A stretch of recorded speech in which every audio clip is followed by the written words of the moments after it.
UP மாநிலம் சம்பல் நகரத்தில் உள்ள வரலாற்று சிறப்புமிக்க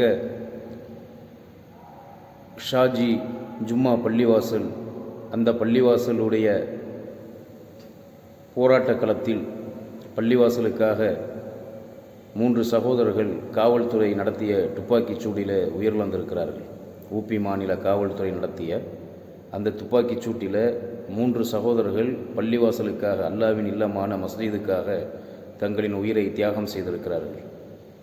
இது நாம் பெற வேண்டிய ஒரு படிப்பினை என்ன என்று சொன்னால், அதாவது எதிரிகள் நம்மை அடக்கி ஒடுக்க நினைக்கும் பொழுது அந்த எதிரிகளின் கைகளில் அவர்களுக்கு அடிபணிந்து கோழைகளாக வாழ்வதை விட தைரியமாக எதிர்த்து நின்று அல்லாஹ்வுடைய பாதையில் ஷஹீதாக்கப்படுவது மேலான செயல் என்பதை நாம் புரிந்து கொள்ள வேண்டும்.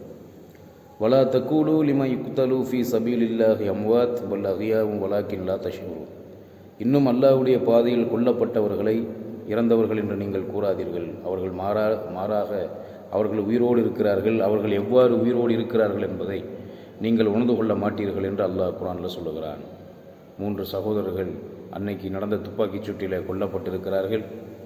இன்னும் 2 பேர் என்று மொத்தம் 5 பேர் மஸ்ஜிதுக்காக தங்களின் உயிர்களை தியாகம் செய்திருக்கிறார்கள்.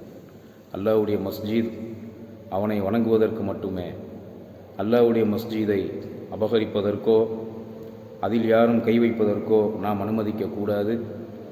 அல்லாஹ்வை வணங்குவதற்காக கட்டப்பட்ட மஸ்ஜித் நமக்கு எல்லாவற்றையும் விட மிக மேலானது என்ற புரிதலின் அடிப்படையில் தான் 3 சகோதரர்கள் ஷஹீதாக்கப்பட்டிருக்கிறார்கள்.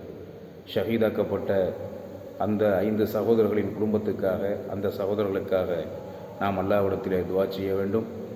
கொல்லப்பட்ட அனைத்து சகோதரர்களுக்கும் அந்த ஊபி மாநில அரசு இழப்பீடு வழங்க வேண்டும் என்று நாம் வலியுறுத்தி ஜனநாயக வழியில் நம்முடைய போராட்டத்தை தீவிரப்படுத்த வேண்டும். எல்லாம் வல்ல அல்லாஹு தஆலா அவனுடைய மார்க்கத்துக்காக போராடக்கூடிய மக்களாக, அவனுடைய பாதையில் இந்த உம்மத்துக்காக போராடக்கூடிய வலிமை மிக்க மக்களாக நம்மை ஆக்கியருள வேண்டும் என்று அல்லாஹ்விடத்தில் நாம் பிரார்த்திக்க கடமைப்பட்டிருக்கிறோம். அஸ்ஸலாமு அலைக்கும் வரஹ்மத்துல்லாஹி வபரகாத்துஹு.